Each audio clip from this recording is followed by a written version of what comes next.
Hello everyone and welcome back to yet another book video.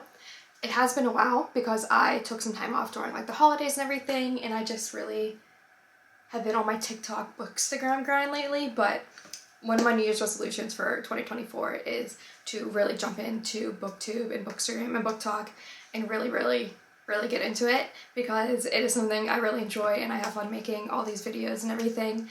And I just love books and I like talking about them and sharing everything about them. So that is one of my goals for 2024. Speaking of Miss 2024, we have so many new book releases coming out this year, and I thought it would be so fun to talk about all those book releases, and I put my top 10 on a notebook and we're gonna talk about them. So there are so many new books coming out in 2024 from some favorite authors, and I am so excited. What I decided to do today is I wrote down my top 10 that are my most anticipated releases for 2024, and I put them in my little 'Tis the Damn Season notebook that I got from the Taylor Swift shop. And I thought it was gonna be like an actual notebook, but it's kind of just like a desk notebook. But anyways, I have them all written down right here. My top 10 2024 book releases. Let's get started. I have my Alani, which Destiny Sidwell loves the cherry slush one, and I tried this one and the blue one, and I don't know which one I like better. I love them both, but I cannot decide which I like better. Should I do them in order of dates they released? I'm gonna need like a pen because I wrote them down out of order. Number 1 is If Only I Told Her by Laura Nolan, and I literally, you can't see the top of my bookshelf, but one of my most recent reads is If You Had Been With Me by Laura Nolan. That book absolutely tore me to pieces. If you don't know what it's about Finney and Autumn, and their moms are complete best friends. Like, they live next to each other and they were born in the same hospital, like one of those relationships, like complete childhood best friends. Like, their moms are so close, best friends, and they grow up together, and once they hit like middle school, early high school, they definitely start to grow apart and they are just in different circles. You know, Autumn's kind of more of an outcast. Finney is more of a popular kid. He has a girlfriend, she has a boyfriend, but there's always this underlying love for each other, and the ending is absolutely heartbreaking. And the first book is Autumn's point of view, and then we're going to get Finney's point of view, and I just know for a fact it's going to absolutely shred me. The writing is a little bit childish in a way, but I honestly enjoyed it because I thought it was very easy to get through, and these are young characters, so in a way it kind of makes sense for the writing to be a little bit young because it is from Autumn's point of view. I am going to have my tissues ready.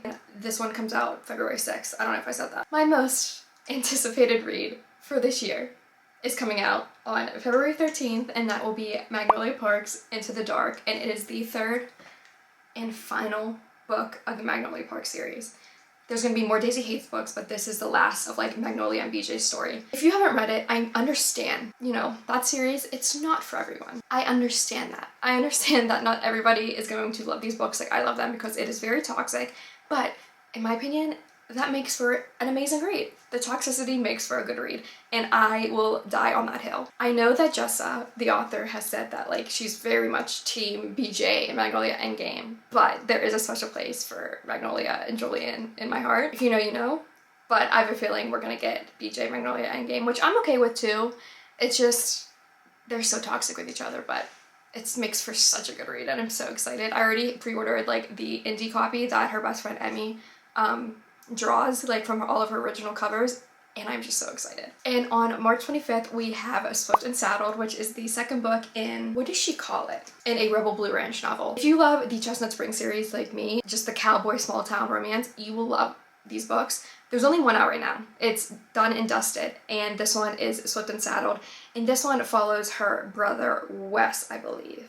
Yes, it follows Wes, and I really wish I were getting the other brother's book next, but I'm sure I'm gonna love this either way. If you don't know what this is about, Ada and Wes have a one-night stand, and the next day she starts her new job, and it happens to be that her boss is Wes, and she is the interior designer for his new project on the ranch, which is like gonna be like a B&B type thing.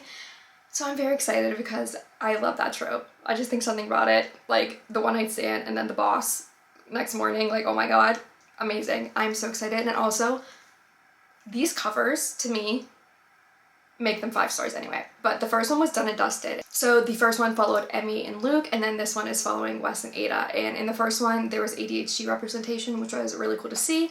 I'm so excited. The majority of the books that I have on my top 10 list come out in April, so I have a feeling April's gonna be an amazing reading month. But the first one in April that I'm excited for is, there's actually two that come out on the same date that are in my top 10, and the first one that I'm gonna start off with is Just for the Summer by Abby Jimenez. I recently read Yours Truly by Abby Jimenez, and I have the Happy Ever After playlist on my TBR, and those are like the two that I have.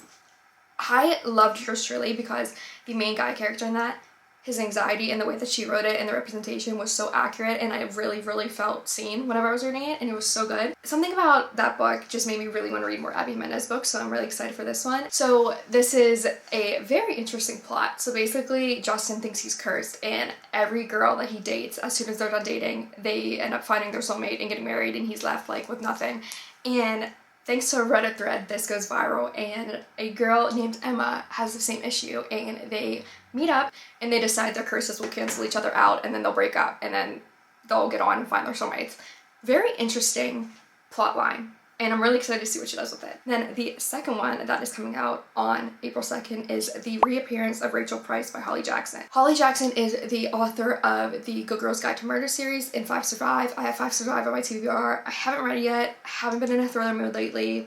I've really been on my romance fantasy grind, but I love Holly Jackson's books and her novels and her thrillers. I love them so much. The Go Girls Guide to Murder series was so good. I read it all in like a week, and they're 3 books. It was amazing. One thing I really do like about Holly Jackson as well is she writes very true crime-esque thrillers, and I really like that because I am a true crime junkie. What this one is about, Belle has lived in like the shadow of her mom's disappearance her whole life, and she was the only witness, but she can't remember anything about it. And basically her family agrees to do a true crime documentary, and then whenever it's done, she just wants to move on. But then her mother reappears, and her story is just like unbelievable, and Rachel isn't sure if she believes it. And this like isn't just making me want to read Five Survive. Her books are so good, and I'm really excited for this release. Moving on to April 9th. After Hopeless by Elsie Silver came out, she dropped a bomb on us and announced her new series, Well Loved by Elsie Silver. It is the Rose Hill book number 1. It comes out April 9th. And this one actually follows Willa's brother, and Willa is the female main character in the second book, and also my favorite of the Chosen Spring series. So this is like the same world, but a completely different series. And it is Best Friend's little sister. An Elsie Silver book, Best Friend's little sister. I don't know how much better you can get than that. It's also Single Dad because a girl comes and says that he's the male main character's daughter.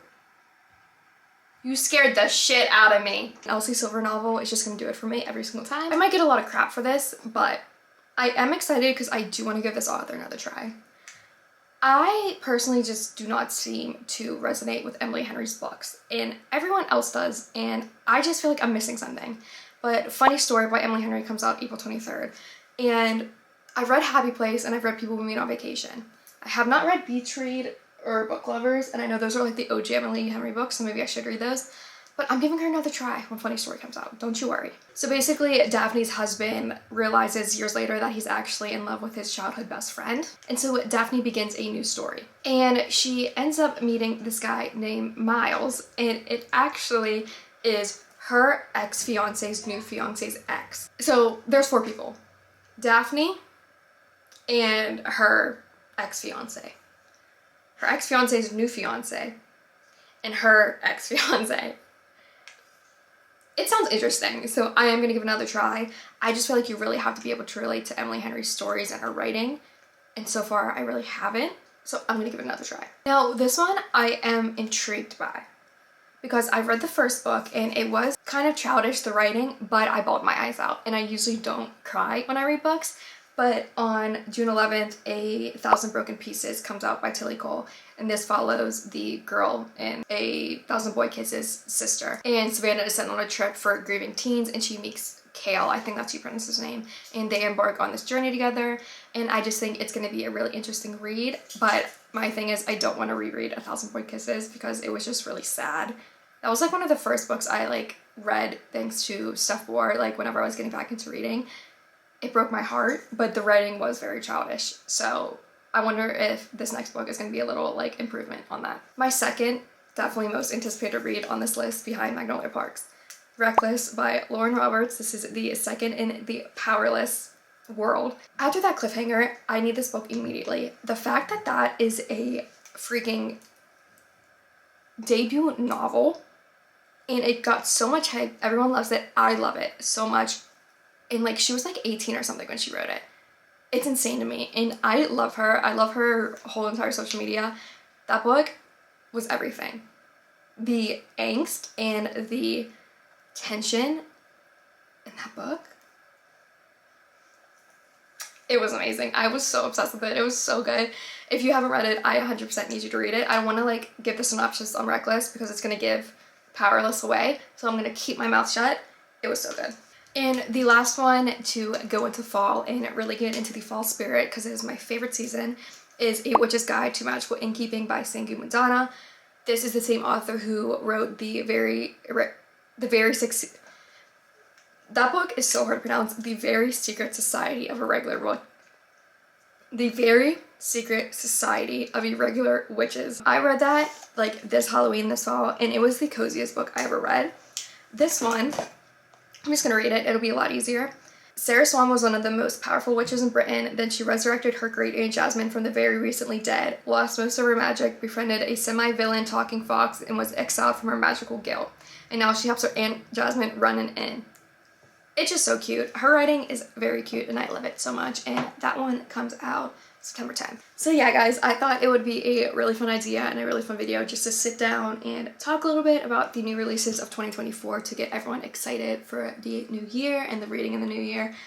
I'm so excited for these books. Magnolia Parks and Reckless, I'm so excited for. Elsie Silver, new book. I love a cowboy romance. All of it, I just said I'm so excited for. Those are probably my top 10. I don't really see so far like a lot of fantasy. Like I want to know what Stephanie Garber's doing next. You know what I mean? What's Rebecca Ross doing next? I need info on that. And I also need a new Taylor Jenkins Reid book. I'm almost done with Carrie Soto, and it just reminded me why I love her book so much. I'm going to stop rambling, and thank you guys so much for watching this video. If you enjoyed it, please subscribe. If you love reading, all that stuff, that's what I do on this channel. Thank you so much for watching, and I hope you guys have a great rest of your day. Bye!